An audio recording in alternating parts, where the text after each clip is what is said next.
तो friends, welcome back to my YouTube channel.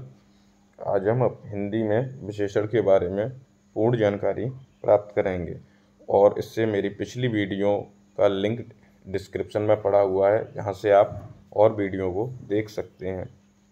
विशेषण संज्ञा या सर्वनाम शब्दों की विशेषता बताने के वाले शब्दों को विशेषण कहते हैं। यानी विशेषण किसे कहते हैं? जो संज्ञा या सर्वनाम की विशेषताओं को बताते हैं उसे विशेषण कहते हैं।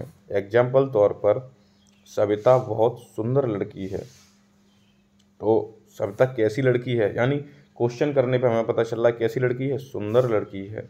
उसी प्रकार शंकर बहुत मेहनती कार्य करता है, यानी शंकर कैसा कार्य कर रहा है, यानी मेहनत का कार्य कर रहा है। जयपुर स्वच्छ शहर है। जयपुर कैसा शहर है? स्वच्छ शहर है। महेश बुरा लड़का है। क्वेश्चन करेंगे हम, महेश कैसा लड़का है? महेश बुरा लड़का है।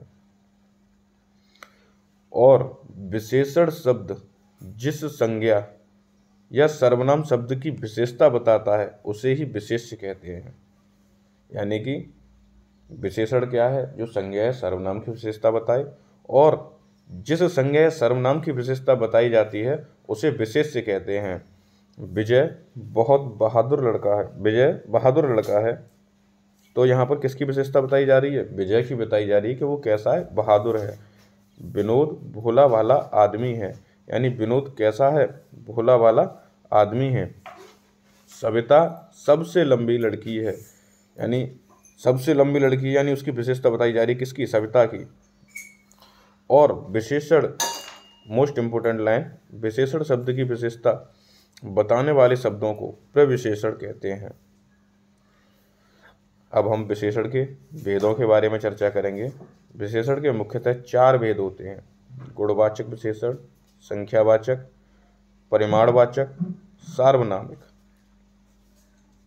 गुणवाचक विशेषण, देखो इसका शाब्दिक अर्थ आप देखोगे तो इसी से पता चल जाएगा कि इसकी परिभाषा है, जो डेफिनेशन है वो हमें बिल्कुल आराम से हमारे माइंड सेट में बैठ सकती है। गुणवाचक यानी गुण बताने वाला, शाब्दिक अर्थ निकलता है।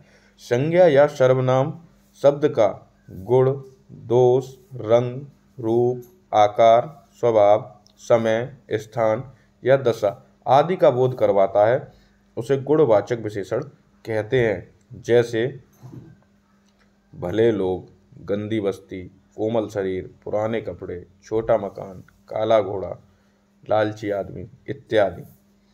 जिससे हमें किसी के, मनुष्य के गुण, दशा इत्यादि का बोध होता है, उसे गुणवाचक विशेषण कहते हैं। हमारा नेक्स्ट टाइप है संख्यावाचक विशेषण।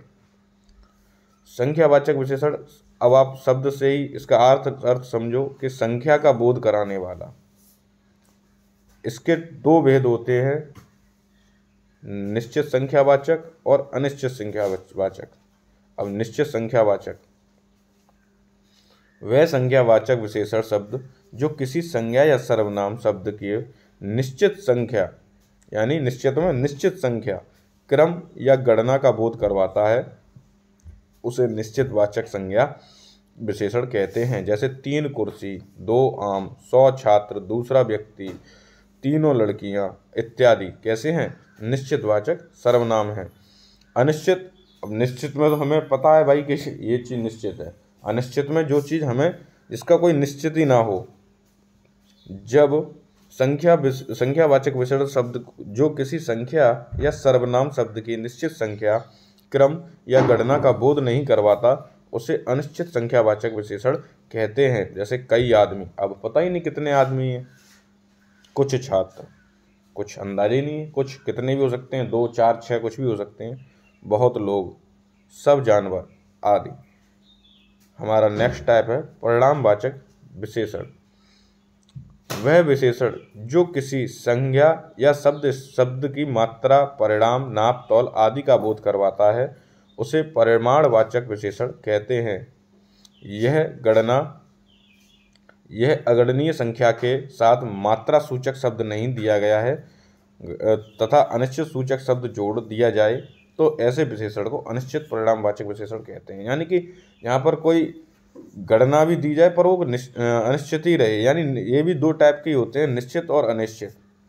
जैसे हमारी गाय 10 लीटर दूध देती है। अब परिणामवाचक विशेषण में भी दो टाइप होते हैं, जैसे संख्यावाचक विशेषण में था, इसमें निश्चित और अनिश्चित। अब निश्चित में हम पढ़ते हैं, वह परिणामवाचक विशेषण शब्द जो किसी संज्ञा या सर्वनाम शब्द की निश्चित मात्रा, यानी इसमें निश्चित है, नाप, तौल, परिमाण, मात्रा का आदि का बोध कराता है, निश्चित परिणामवाचक विशेषण कहलाता है। जैसे 3 किलो अनाज, 2 लीटर तेल, 4 मीटर कपड़ा इत्यादि। उदाहरण से समझते हैं। 7 लीटर तेल देना, ओलावृष्टि से 20,000 टन अनाज नष्ट हो गया, यानी कि यहाँ निश्चित हो रहा है कि 20,000 टन। 3 किलो पनीर। अब अनिश्चित में आप देखेंगे, वह परिणामवाचक विशेषण शब्द जो किसी संज्ञा सर्वनाम शब्द की निश्चित मात्रा, परिणाम, नापतोल आदि का बोध नहीं करवाता, उसे अनिश्चित परिणामवाचक विशेषण कहते हैं। थोड़ा अनाज, कुछ फल, है ना, थोड़ा अनाज कुछ फल, थोड़ा सा दूध देना, मुझे कुछ सामान चाहिए, ओलावृष्टि से हजारों टन अनाज नष्ट हो गया। सॉरी, ये गलती से टाइप हो गया। आगे हमारा लास्ट सार्वनामिक विशेषण, वह सर्वनाम शब्द जो विशेषण के रूप में किसी संज्ञा या सर्वनाम शब्द की विशेषता बताता है। यानी कि वह, एक बार इस डेफिनेशन को दोबारा समझिए और अच्छे से, वह सर्वनाम शब्द जो विशेषण के रूप में किसी संज्ञा या सर्वनाम शब्द की विशेषता बताता है, उसे सार्वनामिक विशेषण कहते हैं। आसान भाषा में समझें तो हम कह सकते हैं कि कुछ सर्वनाम शब्द ऐसे होते हैं जो सर्वनाम शब्द होते हुए भी संज्ञा या सर्वनाम की विशेषता बताते हैं, इसलिए उन्हें सार्वनामिक विशेषण कहते हैं। सार्वनामिक विशेषण के जैसे एग्जाम्पल देखो, वह कौन आ रहा है, यह मेरा घर है, कुछ इस टाइप के।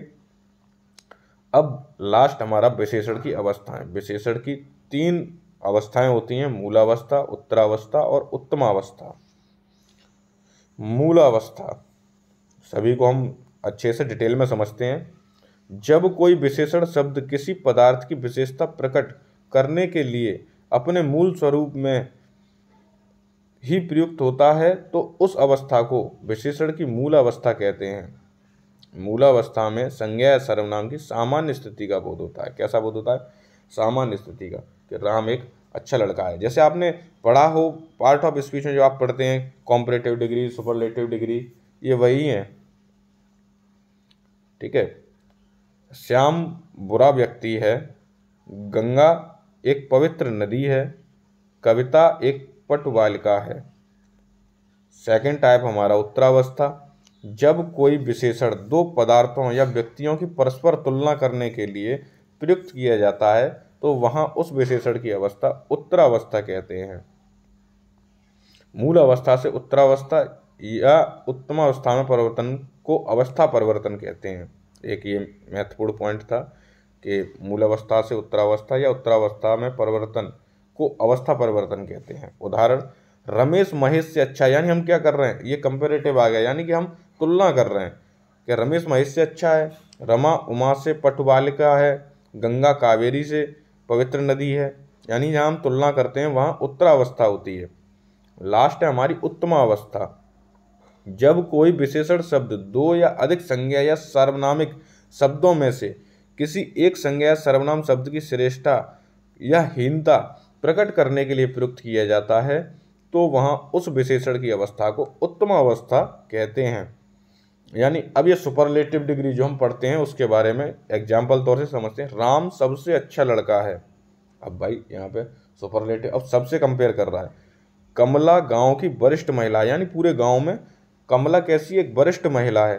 शंकर विद्यालय का श्रेष्ठ विद्यार्थी, अब पूरे विद्यालय में शंकर ही सबसे श्रेष्ठ बताया गया। गंगा सबसे पवित्र नदी है। आई होप, मैं आशा करता हूँ आप सभी लोगों को मेरा पढ़ाया हुआ काफ़ी अच्छे से समझ में आए। ऐसी और वीडियो पाने के लिए मेरे चैनल को सब्सक्राइब करें और अपने सपोर्ट दें। धन्यवाद।